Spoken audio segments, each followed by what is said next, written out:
What's up, YouTube? It is your boy JB, and we are here today with the review for Love Match Atlanta, Season 1, Episode 4. Episode is titled Unappetizing Clients. Hell, it should have been Unappetizing Clients and Matchmakers because I don't like somebody. We'll talk about it. Yeah. So before we jump into this review, if you guys are watching this video or any other on my channel and are not subscribed, what are you doing, you guys? Why are you guys taking me out on this date and having me pay for it at the end? I'm paying for it. Do me that favor by liking the video, subscribing to my channel, turning on your post notifications, share the video, you guys. And with that out the way, without further ado, let us discuss Love Match Atlanta, shall we? All right, you guys. So, we're gonna talk about Tana and Kelly first. Tana and Kelly. Yeah. Don't like them. They're not my cup of tea. So we see Kelly and Tana, and they're meeting up with a potential client, and her name is G. G is a baddie. Like, G is beautiful, beautiful, beautiful woman. So they asked her, why is she single? So G says that, the men in Atlanta, some of them can come on too strong, and when they do come on too strong to her, she backs back. And with that one, I'm okay with that. I am okay with that. You have your standards. You stick with that. You stick with that, G. If you need relationship advice, I got you. Ditch Kelly and Tana because they don't have good advice for you. I'm gonna tell you that right now. Kelly and Tana ain't got no good advice for you. Good, I can give you some free advice. I can give you some free advice about that date you went on too, and I'm going to tell you about that date. That date was terrible. So let's talk about Kelly. So Kelly is in a long distance relationship, and her guy. After I watched Misha's review today, and I went back and rewatched this episode, girl, she is correct. That man does look like James Amos. He does look like him. So Kelly is in a long distance relationship, and better you than me. I just couldn't do long distance relationships. I just don't trust it because I tweeted this. I feel like that guy is giving Kelly lip service because he was like, he wakes up thinking about her, he goes to sleep thinking about her. A pair of lips will tell you anything. I'll repeat it one more time. A pair of lips will tell you anything. Just remember that, because he's in Detroit, you're in Atlanta. You don't see him. Once again, what did I just say? A pair of lips will tell you anything. So we see Kelly and Tana, and they're showing G their potential, their match for her. His name is Dion. Now, from the pictures, Dion is a handsome guy, and even in person, he's a handsome guy. But when he opened his mouth, Dion is a hell's no. He's a whole no. So I didn't agree with what Kelly and Tana were talking to G about, because it felt like Kelly and Tana were telling G to chase a man. And ladies, ditch the advice from those two. Don't chase no man. A man pursues you. A man chases after you. When a man really likes you, he will pursue you. He will show you that he is interested in you. You don't have to do anything. And if you want to get his attention, flirt with him, bat an eyelash, flip your hair, laugh at his corny jokes. I'm cool with that. But as far as chasing a man, bitch, no. I'm not calling any woman a bitch. I'm just saying bitch in general. It's okay to flirt with him. Bat your eyelashes. Bat your eyelashes. Flip your hair. Laugh at his corny jokes. Playfully touch him. Flirt. Do that kind of stuff. But I'd be damned if y'all finna chase him. Don't chase no man. Because if you're chasing him now, you're going to be chasing him down the aisle, and you're going to end up looking like them women that was on that own show that was asking the men to marry them, getting on one knee and asking the men to marry them, and you're going to look like Tiffany from Love and Marriage Huntsville, who had to surprise Lewis with a surprise wedding. Ladies, don't do it. Please, don't do that dumb shit. Don't do that dumb shit. If the man wants you, he will pursue you and make it known that he wants you. Don't do that. It's okay to flirt. Nothing's wrong with flirting. Show a man that you are interested in him, right? Show him that you're interested, but don't chase the man. The man chases you. Okay? Because if you're chasing him now, like I just said, you're going to be chasing him to the aisle, and that ain't what you want. You don't want to feel like you shouldn't be happy knowing that the only reason that a man is with you is because you wore him down. No, no, no, no, no. No, no. No. No. No. No. Don't do it. So we see Kelly and Tana. They have them on this date. I am so glad that G got up and left that date. So she introduced herself. She told him her name is G. He says, what do your mom and daddy call you? It don't matter what my mom and daddy call me. I told you to call me G. Somebody did that to me recently. Somebody did that to me. Somebody did that shit to me and it pissed me off. They said, what's your, I got asked, what's my name? I said, my name is JB. Oh, I don't like that. What your family call you? None of your motherfucking business. That's what my family calls me. And then it switched from, okay, so what do your family call you? What does the J and the B stand for? Once again, that ain't got nothing to do with you. I'm telling you what I want you to call me. If you don't want to call me JB, you don't have to call me a motherfucking thing. You can call me walk away. Like, walk the fuck away from me. If you don't like what I'm telling you, if you don't like the fact that I'm telling you my name is JB, and you grill me and ask me what does my family call me, you're not my family. So you don't have the privileges that my family has. So shut the fuck up. You don't have the privileges my family has. And my family, and literally with my name, my family is the only one that calls me by my middle. You guys know my name. You guys know my name. My middle name is Jerome. That's what the J is, and the B is my last name. You guys know my name is Jerome. But my family is the only one that really calls me Jerome. And I do have friends that call me Jerome because they've been around me for years and they've been around my family and they call me that. But that's for my family. And with my friends, some of my friends call me by my first name, which is Gerald. And that's for my friends. But if I tell you JB, bitch is JB and nothing else but JB. And with you guys, I'm cool with you guys calling me Jerome. That's fine. I'll laugh. I'll look at it sometimes like, But it's cool. I don't have an issue with it. But if I tell you up front, my name is JB, bitch, respect that and get with it. If not, you can call me walk the fuck away. Like I just said a few minutes ago. Walk on. So then, here's the thing that threw me with Kelly and Tana.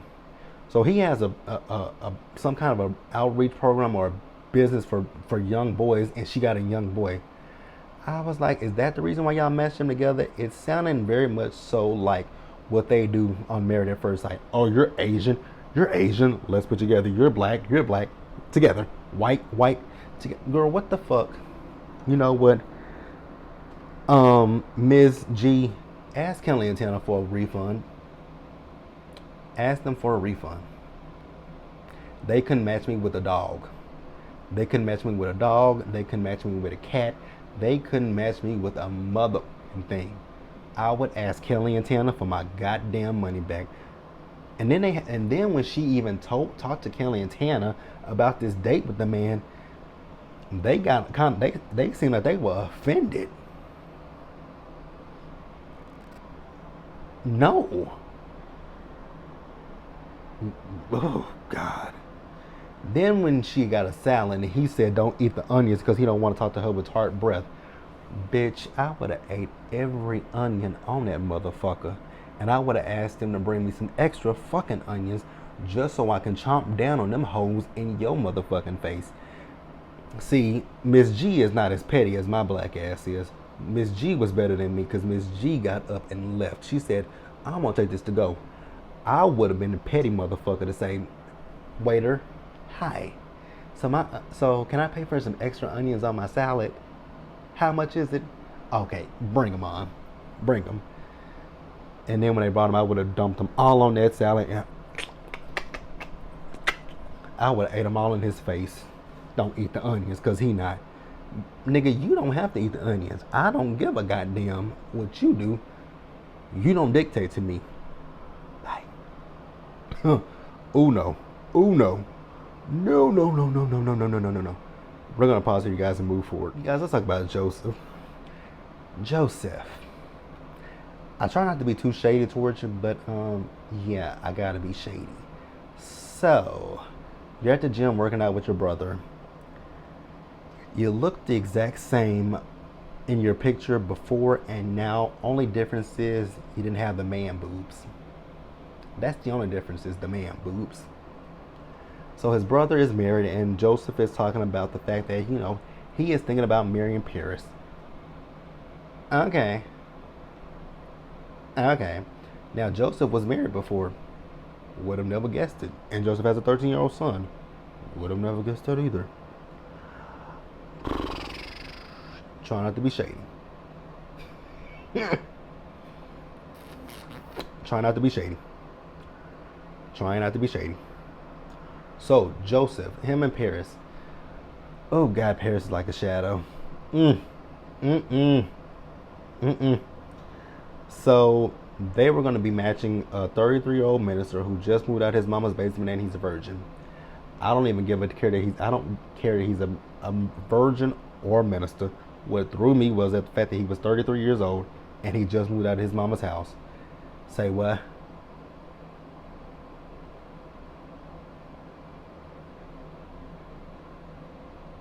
$33. And you just moved out of your mama's house. Why?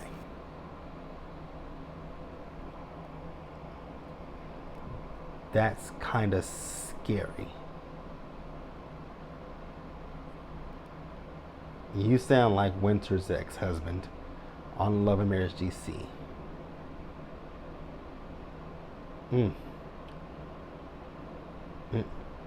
33 and you just moved out? Ugh. So Joseph, Lil Bill, if you ain't got it, just say that. He went ring shopping for Paris. That ring was $17,000, and he was like, "Yeah, this is just our first stop, bruh. If you ain't got it, it's fine to say I ain't got it like that. You ain't got it like that. Hell, I ain't got it like that. I ain't got it like that." Alright, you guys, so let's pause here and move forward. Alright, you guys, next up, let's talk about Ming. I told you guys plenty of times before, I don't like Ming, I don't like Ming, I don't like Ming. So Ming, we see her, and you guys remember last week, she had the client, Scott, who owned the bar. So she's meeting up with Scott this week. I could give all of y'all some free dating advice. Because y'all, first of all, the first part of the free dating advice is, y'all spend way too much fucking money on these people's services. For what? Bitch, get Tinder, get eHarmony, get Plenty of Fish, get Facebook dating, whatever. Y'all spend too much money for and there are a lot of fucking free apps out here. What the fuck? What the fuck? I'll say that one more time. What the fuck? Once more. What the fuck? So she's meeting up with Scott, and yeah, Scott, you could have done this on your own. You could have hired a stylist to help you dress yourself.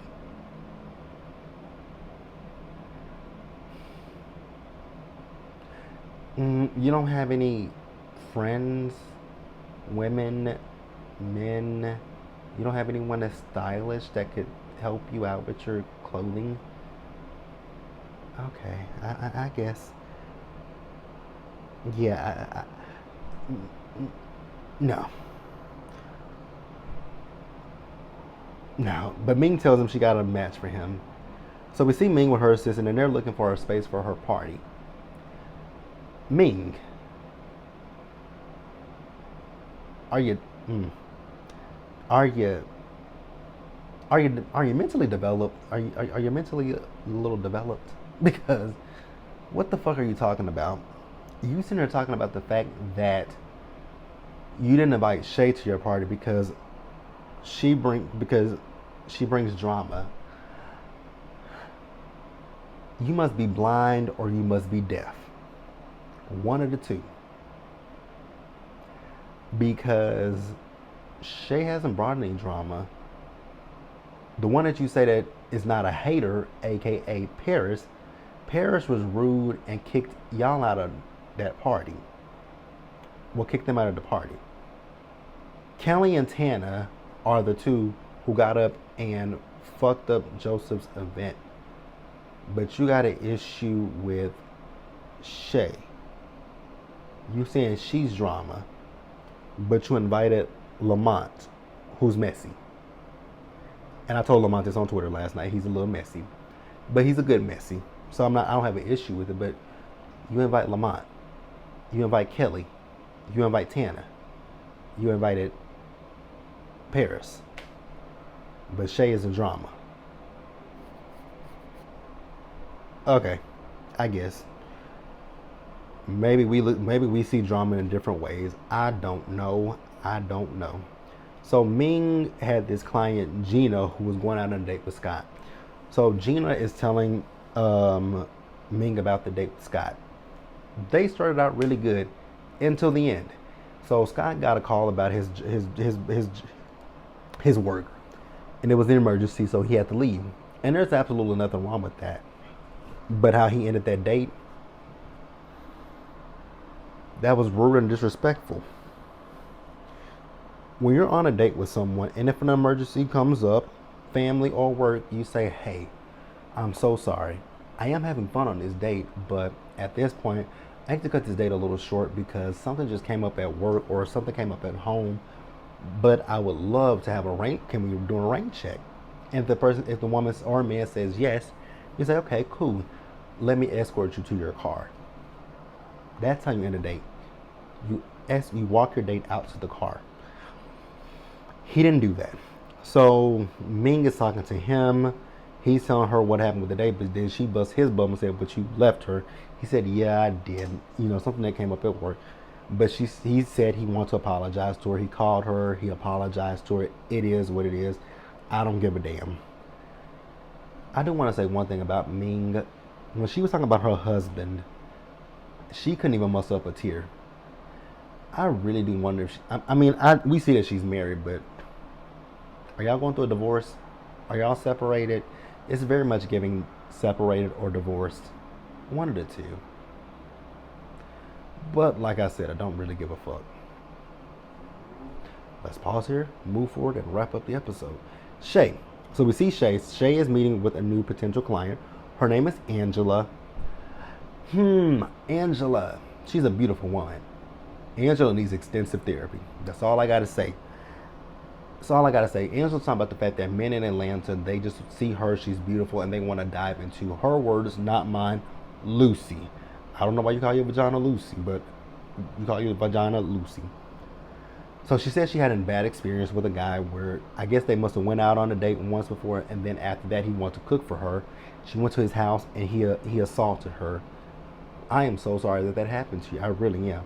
But Shay, why did she have to write a letter to herself? I'm kind of confused by that part. She didn't do anything. Unless you want her to write a letter to tell herself, don't be sorry. If you're blaming yourself for this, you didn't do anything wrong. Because I told you guys before, you guys know my story, that I don't even say a victim. I was raped, and for the longest time, I used to blame myself for the situation. I blamed myself for a very long time. And then one day I had the realization that there was nothing that I did wrong. I couldn't have done anything differently than what I did. So unless that's what she meant by writing that letter to herself, I didn't understand it. But like I said a few minutes ago, Angela needs to go to therapy. So then we see Shay. She has the duo come over, and her son. Her son is very mature, and I do like the fact that Shay, when he said, he was asking her why is she doing this. I'm glad that she said we can table this conversation and have it later. And I'm also glad that when she was talking about having a father figure in her daughter's life, I'm glad that she stopped it. She said, you're her brother. You don't need to be her father figure. And I'm like, thank you. Thank you. Thank you for saying that. I was happy when she said that. Lamont, he came over with some flowers. And Lamont, my good boy, I'm going to need you never to tell that story again about your girlfriend that you had sex with anally and she threw up. Don't ever tell that story again. No, no, no, no, no. And I'm not going to see the rest of it. No. So then at the end of the episode, we see Shay. She's at home. Lamont calls her, asks her, is she going to Ming's party? She said no. I said, Lamont, you knew damn well she wasn't invited. Lamont knew she wasn't invited. Lamont was getting the mess started, but I'm out here for it. And then when Lamont sat there and told her, when he said that she might think you a little ghetto, I'm like, see, you knew she wasn't invited. You just wanted to bring that up. Messy. Messy, messy, messy. But that's it, you guys. So I will say that this episode was a lot better than the last few episodes. Actually, I enjoyed last week's episode, but this episode was okay. I didn't dislike it as much. I'm gradually starting to like the show. But let me know what you guys thought about it. Leave your comments in the comments below. Subscribe to the channel. Turn on your post notifications. Share the video, you guys. And until the next time, stay safe. Take care of yourselves. Wash your hands. Wear a mask. Socially distance. Be blessed. And I'll see you guys in the next one.